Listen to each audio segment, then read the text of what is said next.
right. Thanks everyone for joining another totally rewarding chats. And we will be totally rewarded since we have Kim Seals here today, who I have known for many years. How are you, Kim? I'm good, Sean. How are you? I am great. Thanks for joining. I think the easiest way to get started would be you have a unique past like everyone. Yeah. So if you can give us the elevator pitch of that so that I don't butcher it, that would be awesome. Unique past and where you are now. Sure. I'll give you the high level Cliff Notes version. I started my HR career in corporate HR roles. So an HR generalist, the head of total rewards, had the chance to work in various parts of HR before I started my consulting career. Have spent the last 25 plus years of that consulting, PwC at Mercer, and now I am at West Monroe Partners, where I'm a senior partner in our organization and people practice. And we focus on all things related to org and people, including total rewards. So happy to be here today and chat with you about this important conversation. So 25 plus years, I always sum up mine as I started last millennium. I think that's also, I wasn't going to call you out that was there. I guess I met you this millennium. So You did. Well, yes. I mean, yes. If we think about when I joined Mercer, it was 20 plus years ago. So yes, the good news was that it wasn't the 2000s. We don't have to go back to the 1900s, but yeah, yeah, it's been a while. that's all good. And things have changed. So actually, with all that perspective of those years' experience, what just to get things started, what is the number one thing that you're intrigued by right now in the total reward space? I think it's how you link total rewards to your employee value proposition. And also how you think about total rewards more holistically. I would say when you and I first started doing this back when we were kids, total rewards was comp and benefits. Like, what is your comp plan? What are your benefits? Together, that's your total rewards. And certainly over time, that thinking has evolved to be more holistic, to say, actually, total rewards is more than just what you're paid and what your benefits are. It's also what your career opportunities are. What about career pathing? Do I have the opportunity to grow and develop? What's my paid time off? What does my work-life balance look like? That's now all part of total rewards. And I think thinking about that more holistically than perhaps we did in the early days has really made the total reward strategy and the role of head of total rewards a much more compelling job and much more interesting in terms of how that factors into the overall employee value proposition. Why does somebody go to work at a company? Why do they stay there? What is the value prop for the employee? So that's what I am really interested in, is talking about those intersections and how this all fits together. So if we dig into that, because I don't think it's anyone else's quote, but I don't know if it's great either. But, I always say humans are highly statistically probable Mm-hmm. and individually unique. And so how do you help organizations take this employee value proposition and push it down? Because I agree with you 100%. One employee is going to be like, I really don't care about career, show me the money. And another person's going to, say, career is very valuable. But how do you put a dollar value on that? Because that fundamentally is what I've struggled with over the years. When you talk about comp five, we used to call it, right? This reward thing. How do you put a dollar figure on it? And how do you help organizations communicate something so soft? Well, we think about the employee value proposition through a number of different lenses. We think about it through an internal lens of what is the experiential path an employee has.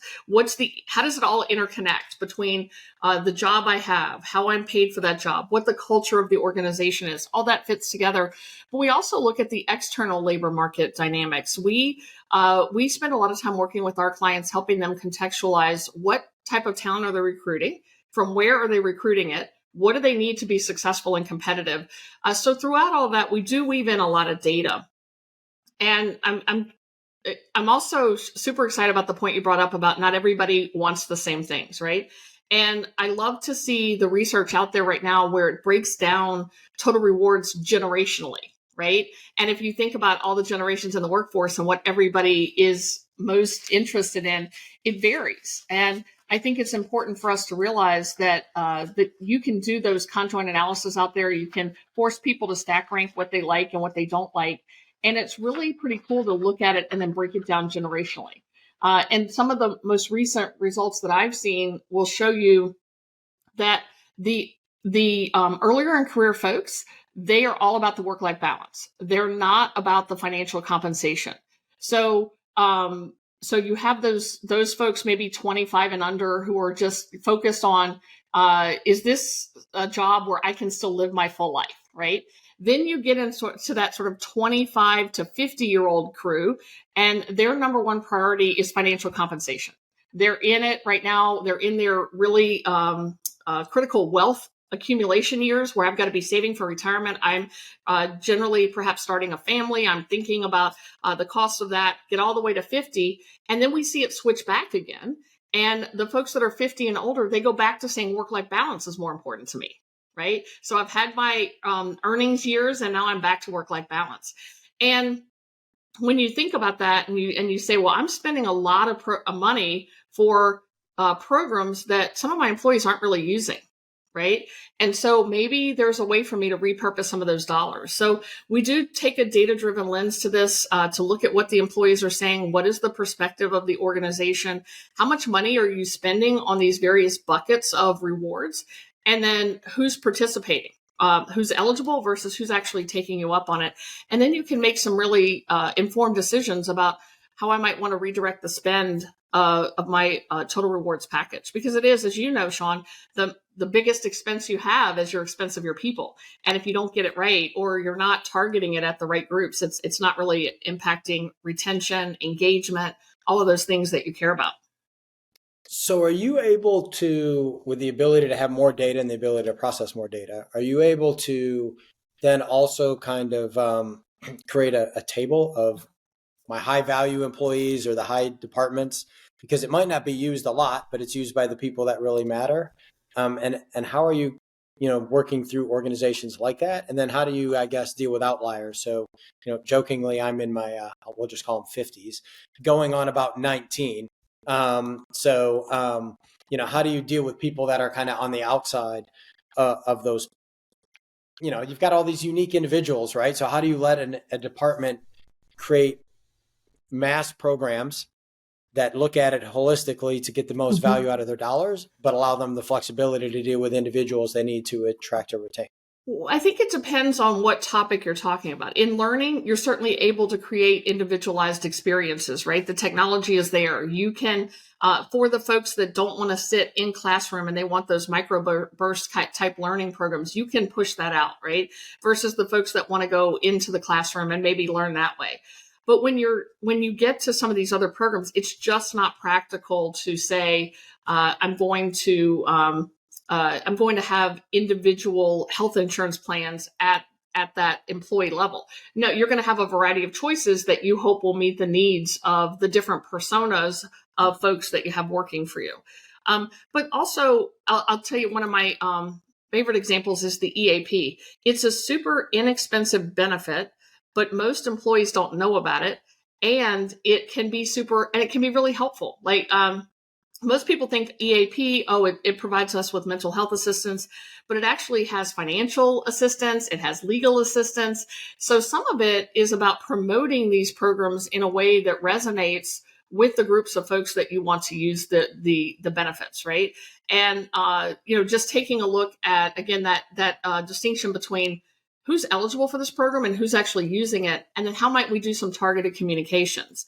And then for the folks where maybe these programs aren't of interest to them, if you think about the folks that are 26 and under in the US, a lot of them may be on their parents' health care, right? So they don't really care about health insurance yet. It's not important to them yet. They don't have, maybe there's some other ways you can incentivize them for spending those dollars elsewhere, right? So I think it's when we're looking at this, we are looking at it big picture at the plan level, but then we're also giving them some ideas by persona. So we just helped a company think about, they had some legacy bonus programs that were not really delivering the impact. Well, what if you rolled all of those together and created some new type of performance-based incentive program then you could take your same dollars, but allocate them differently in a way that would actually be more impactful to the group. Because we saw a real desire that the employees of this company had for more cash in their pockets if they were performing better and doing better. So we had all these legacy, kind of various spot bonuses or reward points or things like that were costing real dollars to the organization. That those weren't particularly valued. Take that money and put it in a performance-based incentive plan, or give that money to frontline supervisors and allow them to drop spot bonuses on their employees real time as they're actually delivering results. Because again, think millennial generation, Gen Zs, they're all about that real-time feedback, and giving them extra cash when they do something that they think is worthy of it is really helpful in rewarding them. Whereas maybe the older or later in career folks they're fine to wait for that annual bonus because it's going to be a bigger bonus, right? And it's that more traditional. We get paid out our bonus at the first quarter following the year that we delivered high performance. You've got folks on your team that want more immediate feedback. They're expecting more immediate feedback. So spot bonuses might be more important to them. Well, I definitely prefer being called later in career than older. So that's great. I appreciate that. That was a slip of the tongue, yes. I'm gonna use that now. I'm not old. I'm just later in my career. You're later in your career, yes. Do you see organizations going towards kind of flexible total rewards? So here's, I guess way at the other end of the spectrum, but to give some perspective, here's your base pay, and then you get $15,000 in, extra money to be spent or to go in your pocket, so that your total package for the year is the same as everybody. There was a time back in the day where flexible benefit programs were kind of the rage. And it's like, look, we'll give you the money. You go do this cafeteria choice style thing. I think it's more of a hybrid now. There's some things that you don't have a choice on, but then other things you can decide. Do I want to buy additional life insurance? I'm going to get a basic level of life insurance the company gives me, but then do I want to buy up on that coverage? Or do I want to buy coverage for my dependents? Or I'm getting some disability coverage to my employer, but do I want to buy more? So those types of choices, but I don't run into any more those big, hard to administer flex benefit plans like we used to see 20 years ago, where it was all about the cafeteria plan and the choice and all that kind of stuff.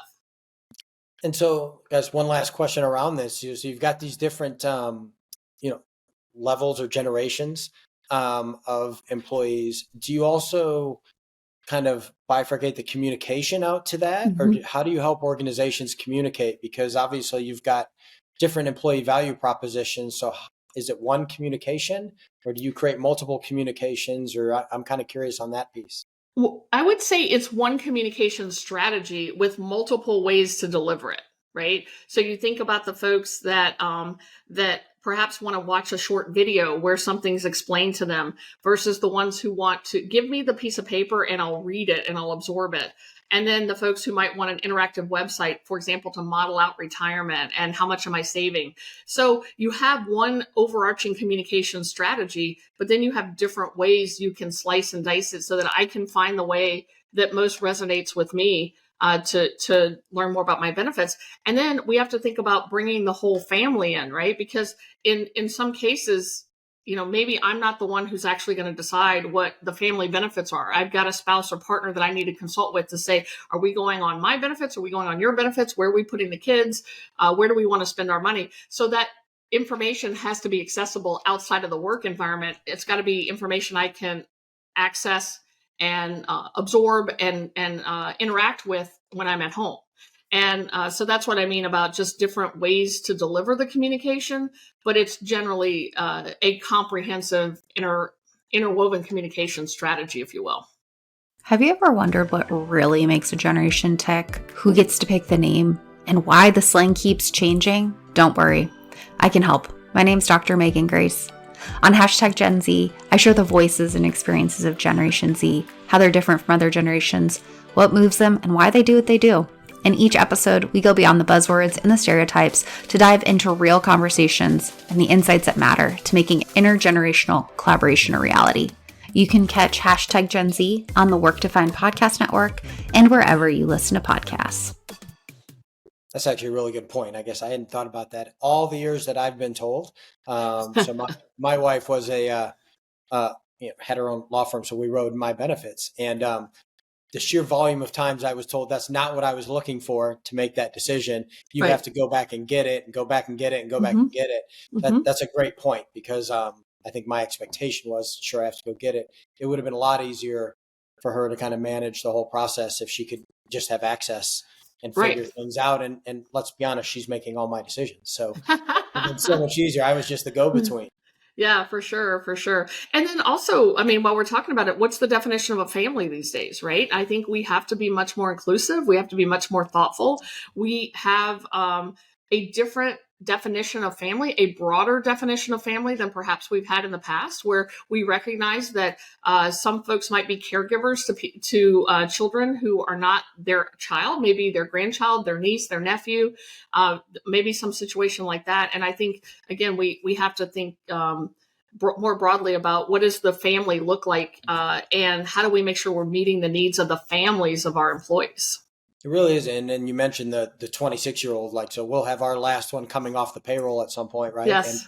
out of school, and, do they stay on ours, or is it more cost effective to be on theirs? And so you're not just comparing one plan, you're comparing No. multiple plans and benefits. And how do you do that in a way that's easy for both parties, which is, difficult. So, and then, that has real value, Right. especially, the cost of benefits right now. Yeah, for sure, for sure. And then being clear in your communication to your employees who's covered by what plans. Some plans have access coverage for dependents, some don't. Some are just employee only plans. How do you make it easy? In my mind, a lot of the utilization issues that employers see on their benefit plans is because employees don't understand how to access the benefit, or they may not even understand they have it. So that communication strategy, like we were talking about, is just so important. Again, you're spending so much money on these programs. Make sure that you spend the right amount of money, the time, the thoughtfulness, and how you communicate it and how you engage with employees in a way that makes them want to take advantage of them. So being the tech nerd in all this, I always kind of usually end up as kind of the third pillar of all this is, do you see technology helping or hindering this? Because I think, as we've talked about more specifically in the comp and ben tools, there's a lot of cool technology that does a lot of cool things. The communication piece is still has to be kind of human driven. So are you seeing technology play a role in this, or become a little bit of a hindrance because they think it'll magically solve it? I might say something pretty unpopular here, Sean, is I think we've over-indexed on technology. And by that, I mean, you can go out onto your benefits website at your employer, and there's like 100 different widgets they've loaded up, or apps, or things they've given you, and it's overwhelming. I have my wellness app. I have my retirement planning app. I have, it's just, how do I bring it all together? And some employees, they might like to model out the choices they have for healthcare. Should I be in the high deductible plan, or should I be in the low deductible plan? How do I think about my expenses? Or I'm going to save for the 401k. How do I model out different scenarios for how to invest my money in the 401k? Or how do I think about how much money I should be saving? And okay, I'm over 50 now, and now I can do a catch-up contribution. And so I go out and I get a little overwhelmed with all the different widgets or tools that I can use. And, how can you make it easier for me? So you definitely have the crowd that's self-service. Put it out there. I'll figure it out myself. I'll sign up. Then you have the folks that maybe they want to see it online, but then they want to talk to somebody before they make a decision, right? So I really like some of these wrappers that we're seeing, wrappers around all the different tools, so that it's coming together in a comprehensive communication framework. But then I can click through not based on me understanding what tool I need to go to, but based on what my situation is.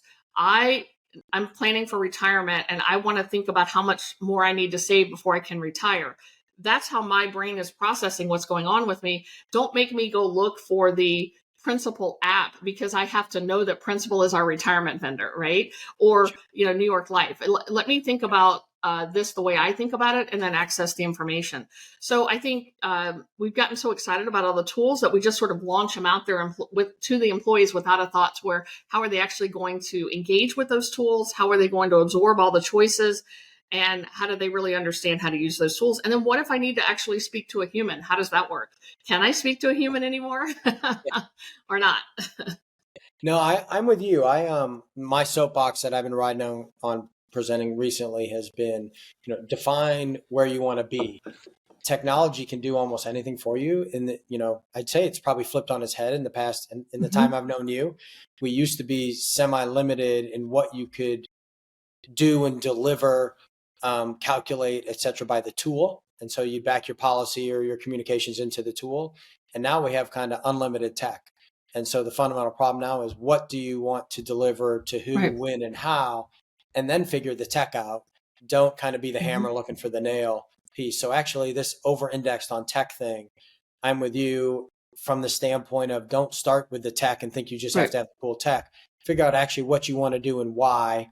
And then there's obviously going to be a solution for it out there. Sure. And think about the employee experience you want to create and what do you want that to look like. And then, and we do that a lot, where we have these workshops with companies where we help them think about what they want the employee experience to be. And we say, let's be technology agnostic. Let's just talk about what you want. And then we'll figure out what the technology looks like on the back end, as opposed to, I've already got this tool. Now help me figure out how to make it work. Yeah, no, and I guess I'd say the exact same thing. We run into it a lot. We're talking to prospects with some of our tooling, and they're like, "Oh my God, that's so awesome, do it!" And then we start to say, "Well, how do you want that to look? What do you want to deliver?" And they're like, "Well, I don't know." I'm like, "Well, you got to go figure that out, right? Right. Because actually, we can do kind of anything you want. You don't have to fit that into the box anymore and back into it." So I think it's kind of interesting from the standpoint of the practitioner. In the past, you had this kind of false box that you were able to work in. And now actually you can really think strategically about what you want to do, why, et cetera, and the how actually you can back into. And so I think that's a really cool time for practitioners now. But to your point, they really have to think about what they want to do and achieve. It's not limited by the tech. Right. For sure. Totally agree. So as we get down here, I always like to ask, is there one very technical term here, Kim? So, if you need me to help you with it, it's fine.